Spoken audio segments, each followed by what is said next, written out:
What's happening, everybody? Hello and welcome back to Total Blast, where we discuss about everything Marvel in the MCU. Ant-Man actor Paul Rudd, who you will be seeing in the upcoming threequel Ant-Man and The Wasp QUANTUMANIA, has talked about his future in the Marvel Cinematic Universe and even compared the film to 2017's Thor Ragnarok. This is super exciting, but before the whole excitement drops, the hype for Captain America: The New World Order seemed to be at an all-time high, as Marvel is reportedly to have added a new team member to the film's growing cast, which has become a daily dose ever since it was revealed to be in the works. Not that we're complaining though, but before I break all of this down to you, guys, we're giving out a brand new PlayStation 5 on this channel to one lucky subscriber. More on how to win at the end of this video. And if this is your first time, please subscribe and enable the post notification so you don't miss out on subsequent videos. So, starting with the new update from Ant-Man and the Wasp QUANTUMANIA, it appears that Marvel Studios wants us to think that Scott Lang's time is running out in Ant-Man and the Wasp QUANTUMANIA. Kang the Conqueror is after all the greatest challenge to date, and the diminutive adventurer appears to be gravely outgunned when they clash in the quantum realm. With Scott Lang facing off Kang the Conqueror, the MCU's newest baddest guy, Ant-Man and the Wasp QUANTUMANIA appears to be on par with an Avengers-level film. In the movie's trailer, we saw Ant-Man endure a brutal pounding from the time-traveling variant, which worried many fans that the hero wouldn't survive this quest. Paul Rudd has been a part of the MCU since 2015, so it's not out of the question that he will be prepared to leave the character after the 8-year run. During an interview with Empire Magazine Video Direct, Rudd admitted that Scott and Hope Van Dyne are in a situation where it feels like, oh, they're in over their heads. How is this possibly going to end well? Rudd said, "I think that there is more story to tell." When asked if Ant-Man will survive the confrontation with Kang, upon being questioned about the likelihood that Scott would appear in Avengers: The Kang Dynasty and Avengers: Secret Wars, he responded, "They are having those conversations in the room that I don't have keys to." The third installment would undoubtedly be a high-stakes blockbuster, but differs greatly from both Ant-Man and the Wasp. Rudd compared the film to 2017's Thor Ragnarok, which is sure to draw skepticism. Here is what he had to say, and I quote, "I really don't have time to do it, but we kept talking about it during the process. I kept thinking about Thor Ragnarok, where it was.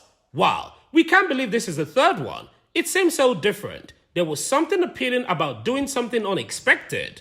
And now, while the Quantum Realm was introduced in Ant-Man 2015 and Ant-Man and the Wasp in 2018, in preparation for Avengers Endgame time heist plot, both Ant-Man films adopted a standalone heist narrative approach.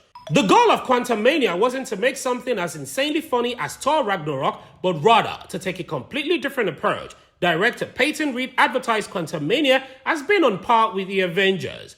The major change with Ragnarok was that it accepted the fun and absurdity of an Asgardian warrior teaming up with Hulk on a different planet, with Thor continuing to embrace his side of him in his latest MCU appearances.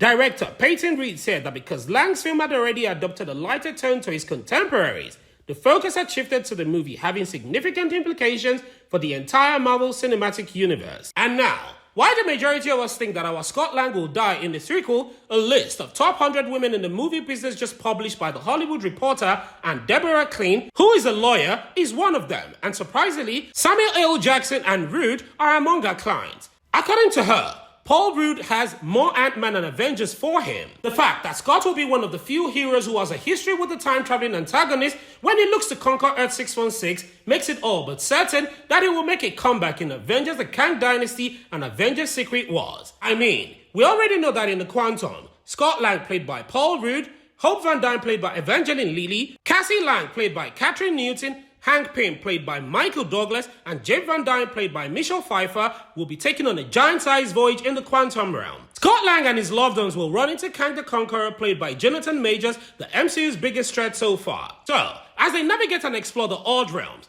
Hank Pym and Janet Van Dyne will also be very crucial to this plot. And we also have a sense that not everyone will survive because Kang is trying to escape this mystery dimension. Eagerly await the completion of the film, and we'll also have a clearer notion of what to anticipate. The first film reviews will be released on February 14th at 9 a.m. Pacific time, and social media embargo will be lifted on February 6th at 9 p.m. Pacific time. Afterwards, Ant-Man and the Wasp QUANTUMANIA will be hit theaters on the 17th of February of 2023.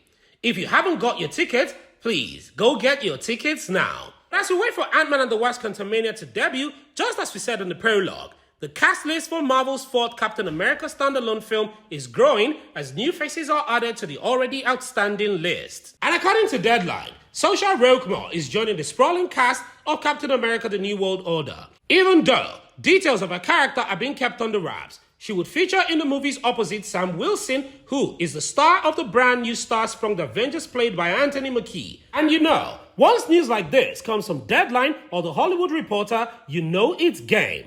Anyway, as said earlier, the identity of Roquemore's character, who is set to play a key role in the movie, is being kept under wraps by Marvel in typical fashion. And as always, as you know this, with news such as this, fans are going to jump on it as the wild theories and speculations of who she might be playing. Even one Reddit user said, and I quote, "If the Serpent Society rumor is true, Diamondback isn't that wild of a guess. She's a Cap love interest, albeit Steve's, not Sam's. Then again, it's not like the MCU has really stuck to love interest lore in the deep way.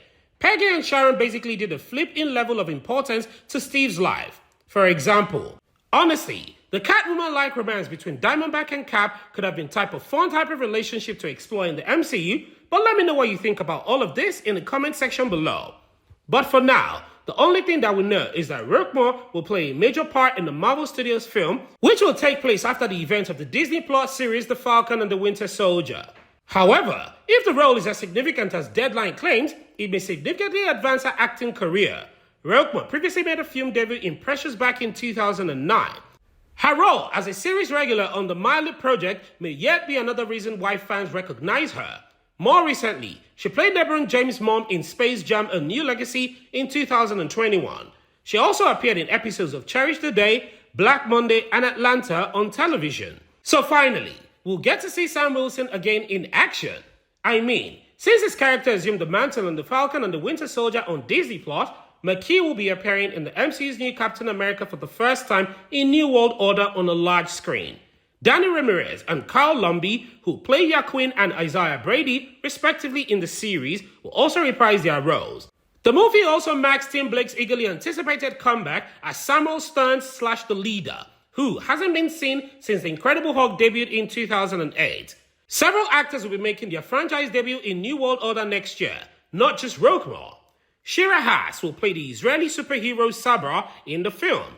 Kyle Lumbly will reprise his role as Isaiah Brady. Danny Ramirez will play the new Falcon. Tim Blake Nelson will reprise his role as the Leader, and our heroes are likely to encounter challenges from General Thunderbolt Ross, played by Harrison Ford, Valentina Allegra de Fontaine, played by Junior Louis DeFeo, and others. There may be likely up to 5 villains, according to a recent report, and Jenica Chastain is being considered to play the primary antagonist, although that hasn't been verified.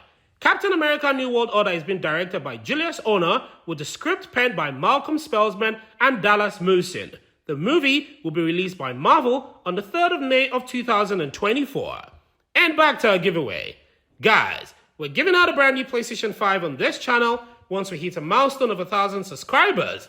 And all you have to do to win is watch our videos, subscribe, turn on post notifications, like and comment.